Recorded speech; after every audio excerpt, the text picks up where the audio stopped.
নমস্কার বন্ধুরা, বাবলি সুন্দরীর আরেকটা জমজমাট পর্বের রিভিউ নিয়ে আমি তোমাদের সামনে এসে গেছি।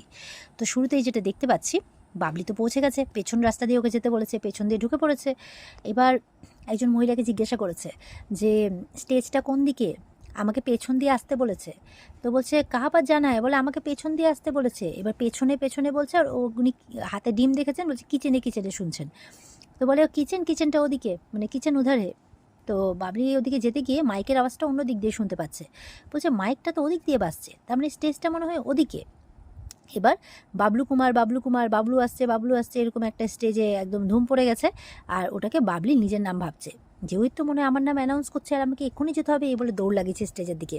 আর ওদিকে মানে বাবলু কুমারকে নিয়ে আনা হয়েছে ইয়ের সামনে, বিনায়কের সামনে। তো বাবলু তো মানে ও একদম অজ্ঞানের মতো হয়ে পড়ে আছে, আর ওকে ধরে ধরে নিয়ে যাচ্ছে, মানে একদম টাল্লি, একদম ওকে চৌবাচ্চাতে চুবিয়েছে, তাতেও কোনো লাভ হয়নি। 2 3 4 জন মিলে ওকে একদম ওরকমভাবে ধরে ধরে নিয়ে আসছে। তো বলছে এবার তো দেখে একদম তেলে বেগুনে জ্বলে গেছে বিনায়ক। বলছে একে দরকার পড়লে আরেকবার চোবাও, দরকার পড়লে চৌবাচ্চা সমেত ওকে ইয়ে করো, স্টেজে ওঠাও, জাস্ট ওকে নিয়ে যাও, স্টেজে ওঠাও, আমি কিচ্ছু জানি না। তো এইটা শুনে এবার বাবলু কুমার বলছে যে শাশুমা এই বলে বলতে না বলতে প্রণাম করতে গিয়ে নিচে ধপাস করে অজ্ঞান হয়ে পড়ে যায়। তখন বলছে এর ম্যানেজারের নাম্বার চাই, আমার এক্ষুনি এর ম্যানেজারের নাম্বার চাই, আমাকে শাশুমা বলা, বের করছি আমি। এবার বিনায়কের যে লোকজনগুলো আছে তারা বিপাকে পড়ে গেছে, একে কি করে স্টেজে তোলে, কি যে হবে ভগবানই জানে, তারা এমনটা ভাবছে। এবার না তুললে বিনায়কের কাছে খাবে ঝাড়, সেটাও একটা বড় ব্যাপার। এমনি তো তারা বিরক্ত হয়ে গেছে কাজ করতে করতে, এর আন্ডারে বকা খেতে খেতে ওদের দিন যায়। ওদিকে বিনায়কের বাবা প্রথমবার ঠাকুরের কাছে আরতি করছে, যে প্রথমবার তোমার কাছে আরতি করছি মা, আমার ছেলেটার জীবনে এমন একটা মেয়েকে পাঠাও যে ওর জীবনটা বদলে দিবে, হাসিতে বদলে দিবে, আর ওর মেয়েদেরকেও দেখে রাখবে। বাবলি দৌড়াতে দৌড়াতে চলে যাচ্ছে স্টেজের দিকে, আর ওখানে বিনায়কের লোকজন দাঁড়িয়ে আছে। বিনায়ক নেমে আসছে ফোনে কথা বলতে বলতে, যে আমি জানি না, যে করে হোক ওর মুখ গলায় চামচ ঢোকাও, ওকে বমি করাও, ওকে যে করেই হোক স্টেজে তোলো, আই ওয়ান্ট বাবলু, তাই বলছে। তখন বাবলি বলছে এসে গেছি, বারবার বাবলু বাবলু বলছে, আর ও বাবলি বাবলি শুনছে। বাবলি তো দাঁত দেখাতে দেখাতে এসে গেছি, আপনি বাবলিকে চাইলেন আর বাবলি চলে এলো। বিনায়ক তো অবাক হয়ে তাকাচ্ছে সেই মেয়ের দিকে। এবার তো বিনায়কের মনে পড়ে গেছে সেই বিরিয়ানির হাঁড়ি তার মাথায় ঢুকিয়েছিল, তার মাথায় ডিম ফাটিয়েছিল। বলছে ইউ দ্য ডিসগাস্টিং ডিমওয়ালি, তাই বলছে। বাবলি তো এক্সট্রা দাঁত যেগুলো লাগিয়ে রেখেছে একদম পাটিজোড়া, একদম ও হি হি করে হাসছে আর তাকিয়ে আছে, ভাবছে ওকে কত না সম্মান করবে, ওকে সম্মান দিয়ে ডেকেছে এখানে। বাবলি বলছে এই আপনাকে না খুব চেনা চেনা লাগছে, আপনি আমাকে ডিমওয়ালি বলছেন আমার হাতে ডিমের ঝুড়ি দেখে, নাকি আমার শো দেখেছেন, এভাবে বলছে। বিনায়ক বলছে এই দৃশ্য দূষণকে কে ঢুকতে দিল, তবে বারবার বারণ করেছিলাম, তাও লোকাল লোক কিভাবে ঢুকলো, এই অসভ্য গিয়ে মেয়েটাকে বের করো এখান থেকে এক্ষুনি। বলছে আরে ও আমাকে অপমান করেছে, আমার গাড়ি নোংরা করেছে, এই জঞ্জাল মেয়ে ঢুকলো কি করে, বের করো ওকে, তাই বলছে। বাবলি বলছে ও, বাবলির মনে পড়ে গেছে, বলছে ও এ তো সেই লোকটা যার মাথায় আমি বিরিয়ানির হাঁড়ি চাপিয়েছিলাম। সবাই তো শুনে অবাক। এবার বিনায়ক এদিক ওদিক দেখছে, বলছে বার করো একে এক্ষুনি বার করো। যেই বেরো বেরো, ও বিনায়কের লোকজন বলছে বেরো এখান থেকে, বেরো, স্যারকে জ্বালাবে না। বলে জ্বালাচ্ছেন তো আপনারা, অপমানটা তো আমাকে কম করেননি আপনারা, এখনও করে চলেছেন। মানে গেস্ট মানে ইয়ে করে ডেকে এনে, নেমন্তন্ন করে ডেকে এনে চেহারা তুলে অপমান, তাই বলছে। তো ও তো বাবলি তো বলছে ওকে পয়সা দিয়ে ডাকা হয়েছে এখানে। এবার বিনায়ক বলছে কে কে ডেকেছে, ওর লোকজন বলছে না না আমরা ডাকিনি। বলে কে ডেকেছে, ও তো বলছে যে ওকে ডাকা হয়েছে, যে ওকে পয়সা দিয়ে নাকি ডাকা হয়েছে। এমনভাবে এসে বলছে এসে গেছি, যেন আমাকে উদ্ধার করেছে, মানে অ্যাজ ইফ আমাকে উদ্ধার করেছে, এরকম কেন বলছে ও, তাই বলছে। এবার বাবলি দেখছি খালি একে বের করো, এই দাঁড়ান তো, এই সব বাদ দিন আপনি, আপনারাই তো তখন থেকে বাবলি বাবলি করে যাচ্ছেন, বাবলিকে ডাকছেন স্টেজে, বলে বাবলু বাবলু, নট বাবলি। এই এখানে এসব কি ঘটছে পারমিতা, এসব কি ঘটছে, এই হাবলি ঝাবলি এগুলোকে বের করো, তাই বলছে বিনায়ক। এবার তো পারমিতা ভালো করে বলছে শুনুন, আপনি না এখান থেকে চলে যান, বুঝলেন।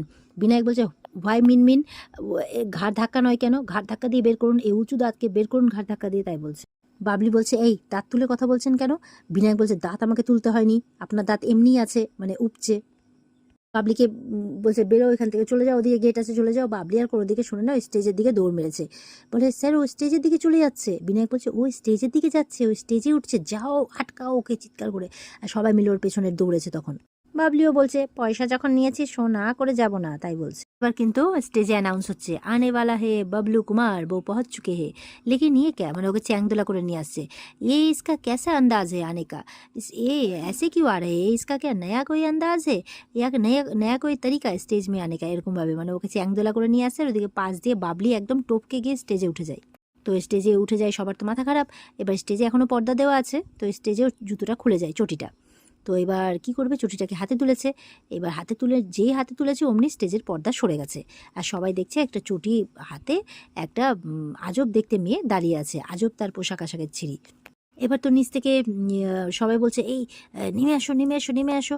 বিনায়কও বলছে নেমে আসতে বলছে, রাগের মাথায় নেমে আসতে বলছে, হাত দেখিয়ে নেমে আসতে বলছে। আর বাবলি ভাবছে যে ওর হাতে চটিটা চাইছে, মনে হয় চটিটা চাইছে। তখন চটিটা ওদের দিকে ছুড়ে দিয়েছে আর গিয়ে পড়েছে বিনায়কের মাথায় লেগেছে। বিনায়ক সেই চটিটা হাতে নিয়ে, ওর তো মাথা খারাপ, মানে ওর রাগে গজগজ করছে, কী করবে বুঝে পাচ্ছে না। আর দর্শকবৃন্দ সব একদম হো হো করে হেসে ওঠে, মানে প্রথমে একদম হাসিয়ে দিল মানে বাবলি আর কি, উঠতে না উঠতে স্টেজে। তো বিনায়ক তো দেখছে যে আমার এই দশা, সবাই হাসাহাসি করছে, বিনায়ক একদম রাগে গজগজ করতে করতে ওখান থেকে চলে যায়। আর ওর যারা অ্যাসিস্ট্যান্ট, যারা দলে কাজ করে আর কি ওর সাথে, ওরা তো ভাবলে হলো এবার তো রেগে চলে গেছে। বিনায়ক গজগজ করতে করতে এক জায়গায় চেয়ার লাথি মেরে ফেলছে, এই করছে, কি করবে বুঝে পাচ্ছে না। তখন মেয়ের বাবা গেছে, এই চট্টরাজ এসব क्या हो रहा है, हम বাংলা में বিয়ে देने के लिए आया है, हम लोग क्या गलती कर बैठे, এভাবে বলছে। চট্টরাজ বলছে আমি আমি দেখছি আমি দেখছি, আই হ্যান্ডেল দিস, আমি দেখছি, এই বলে চলে যায় ওখান থেকে। বিনায়ক বলছে আমি এক মুহূর্ত থাকবো না এখানে। একজন লোককে বলছে ড্রাইভার কোথায়, গাড়ি রেডি করুন। লোকটা চলে যায় ড্রাইভারকে ডাকতে। এবার ওর চিসমান এসছে, বলে তুই তুই এতক্ষণ কোথায় ছিলি? ওর চিসমান, আরে দাঁড়া রে বাবা দাঁড়া, আমার যেখানে থাকার কথা আমি সেখানেই ছিলাম। বলছে আরে বরটা তো মানে ঘোড়াটা তো, বলে আর ঘোড়া, গাধারা ঘোড়ার উপর দিয়ে যাচ্ছে। ওর চিসমা বলছে হ্যাঁ কি বলছিস তুই, বলতে কিছু মাথায় ঢুকছে না আমার। ওই গাধারা ওই মেয়েটাকে ডেকেছে যে আমায়, আরে স্টেজে উঠে পড়েছে। ওর চিসমান না হ্যাবাগোবা হয়ে গেছে, মানে কিছু বুঝে পাচ্ছে না কি বলে যাচ্ছে ও। আমাকে চপ্পল ছুঁড়ে মেরেছে। ওর চিসমান হ্যাঁ হোয়াট, হ্যাঁ আমাকে চপ্পল ছুঁড়ে মেরেছে। बोलसे मैं हूँ बबली, कॉमेडी करती हूँ। बोले हाँ वो तो दिखाई दे ही रहा है, लेकिन सिर्फ कॉमेडी नहीं, कॉमेडी सुंदरी, बोले वो तो कहीं दिखाई नहीं दे रहा है। তো এই করে বাবলি কমেডি করতে শুরু করে। দেখা যাচ্ছে ধীরে ধীরে ওর কমেডি কিন্তু একদম জমে উঠেছে, সবাই একদম হো হো করে হেসে উঠেছে। এবার তার কমেডি করার কিছু পাচ্ছে না, কি করবে। এবার এই বিনায়কের সাথে যা যা ঘটনা ওর ঘটেছে সব বলতে শুরু করেছে, হাড়ি ঢোকানো থেকে শুরু করে এই একদম চপ্পল মারা পর্যন্ত সবটা। আর ওর চিসমান তো শুনছে। এরপর বিনায়কের কাছে গেছে, আরে চল কি করছিস, ও ও তো তোকে নিয়ে বলা শুরু করেছে। এরপর এইসব বলছে, পেছন পেছন ধাওয়া করকে ক্যা মিলা, কুছ মিলা ক্যা, কুছ নেই মিলা কোচু, স্টেজ পে তো হাম আই গায়ে, এরম ভাবে বলছে। বিনায়ক ওখানে এসেছে তো ওকে দেখে আরো বলতে শুরু করেছে, সবাই রসগোল্লা খায়া আর বো বো খায়া চপ্পল, আর সবাই হো হো করে হাসছে। আর বিনায়ক একদম রাগে গজগজ করছে। এবার বিনায়ককে দেখে বলছে, মানে কমেডি করতে করতে বলছে যে আবার এসেছে দ্বিতীয় চপ্পল খেতে, আমার চপ্পলটা বোধহয় এতটাই ভালো লেগেছে। এবার যখন ওর কমেডি করা হয়ে যায় সবাই দাঁড়িয়ে একদম হো হো করে হাসছে আর হাততালি দিচ্ছে সবাই, মানে ওর শো খুব ভালো লেগেছে সবাই। বিনায়ক কিন্তু ওখান থেকে চলে গেছে। এবার ওর কাছে গেছে আবার সেই মেয়ের বাবা, বলছে থ্যাংক ইউ মিস্টার চট্টরাজ, আপনি যা করলেন, মানে হিন্দিতে বলছে, দারুণ দারুণ, এরকম লোকাল আনতেই হয়। ওই মুম্বাই থেকে তো আমরা ওদেরকে যখন তখন আনতে পারি, ওরা তো আছেই, কিন্তু এরকম লোকাল একজন আর্টিস্ট যে এত কামাল করলো, একদম সত্যি মানে এত প্রচণ্ড তারিফ করছে, প্রচণ্ড সুনাম করছে আর কি, খুব ভালো লেগেছে ওদের। ততটাই থ্যাংক ইউ বলছে বিনায়ককে। বলছি কোথা থেকে এনেছেন, কোনো কমেডি সেলিব্রিটি নাকি? বিনায়ক হাসছে আর মাথা নাড়ছে, আর মনে মনে বলছে সেলিব্রিটি মাই ফুট। আবার মনে মনে বলছে আমার যে অপমান হলো হলো, কিন্তু কোম্পানির নামটা বাঁচিয়ে দিয়েছে ওই গেও ভূতটা। এবার একজন বলছে পারমিতা দি, মানে ও বাবলু এখনো মদ খেয়ে একদম উল্টে আছে, আর ওই নেশার ঘরে বকে যাচ্ছে। বলছে আমাকে শুধু বলো পারমিতা দিয়ে পানা পুকুরে ফেলে দিয়ে আসবো। আর একজন বলছে পাগলা কুকুর দৌড় করাবো পেছনে, তুই শুধু আমাকে বল, এইভাবে বলছে। এবার পারমিতা বলছে এই তোরা চুপ করবি, কে পানা পুকুর কে পাগলা কুকুর এসব করা বন্ধ কর, যে করে হোক হুঁশ ফেরাতে হবে, এর কাছে টাকাটা তো আদায় করতে হবে নাকি। তখন বাবলি এসেছে, একদম ঠিক, টাকাটা তো আদায় করতেই হবে, বলে মানেটা কি। এবার একটা ছেলে বলছে এই তুমি তো এখানে উড়ে এসে জুড়ে বসেছো, আবার স্টেজে উঠে পড়েছো, আর এখানে আমাদের মাথা খেতে এসেছো। আর ওই বাবলু আমি খাবো আমি খাবো মাথা খাবো মাথা খাবো বলে আবার উল্টে যায়। বাবলি বলছে দেখুন আমি আমার হকের টাকা আদায় করতে এসেছি, হ্যাঁ আমাকে বলে আসা হয়েছে 10,000 টাকা নগদ দিয়ে আসা হয়েছে, আর বলেছে এই মানে শেষে প্রোগ্রাম শেষে নাকি 40,000 টাকা দেবে হাতে। তো আমি আমার টাকা না নিয়ে কিন্তু কোথাও যাচ্ছি না। তো ওরা তো শুনে অবাক যে ব্যাপারটা কি হচ্ছে। বলছে যাকেই বলছি টাকা দেওয়ার কথা বলে টাকা দেওয়া হবে না, তাই আমি খুঁজতে খুঁজতে এখানে এসেছি। পারমিতা বলছে কোন হকের টাকা চাইছো শুনি, জোর করে স্টেজে উঠে গেলে আমাদের স্যারের মুখে চুনকালি মাখালে এখন হকের টাকা চাইতে এসছো। বলে দেখুন এখানে কিন্তু আপনারা বাহারওয়ালা, হ্যাঁ আর আমি কিন্তু পাড়ার মেয়ে, আমার এক ডাকে না সবাই জড়ো হয়ে যাবে এমনি, আর এমনকি পাড়ার লেলি কুকুররাও পর্যন্ত। তো মার যদি না খেতে চান আমার টাকাটা আমাকে দিয়ে দিন। তো এমনটা বলতে বলতে এখানেই কিন্তু আজকের পর্ব শেষ হয়ে যায়। তবে ওই যে বারবার করে বাবলি বলে না ঘোড়ায় চড়ে আসবে যেদিন রাজপুত্র, সেদিনই সে আমাকে নিয়ে যাবে। তো সেই পরের দিন আমরা দেখতে পাবো ঘোড়ায় চড়ে আসছে এই বিনায়ক, আর বাবলি তখন তাকে দেখছে হাঁ করে। তো এর ব্যাপারটা কি সেটা আমরা আগামী দিনেই না হয় দেখবো, তার জন্যই তোলা থাক। তো অপেক্ষায় থাকবে সেই রিভিউ পাওয়ার জন্য। আর আজকের রিভিউ কেমন লাগলো লাইক কমেন্ট করে জানাবে, আর আমাদের সাথে জুড়তে চ্যানেলকে সাবস্ক্রাইব অবশ্যই করবে। দেখা হচ্ছে তোমাদের সাথে আগামীকালকে। সবাই খুব ভালো থাকবে। আজকের মতো পর্বের রিভিউ এ পর্যন্তই। বিস্তারিত দেখতে অবশ্যই স্টার জলসার পর্দায় চোখ রাখবে। টাটা।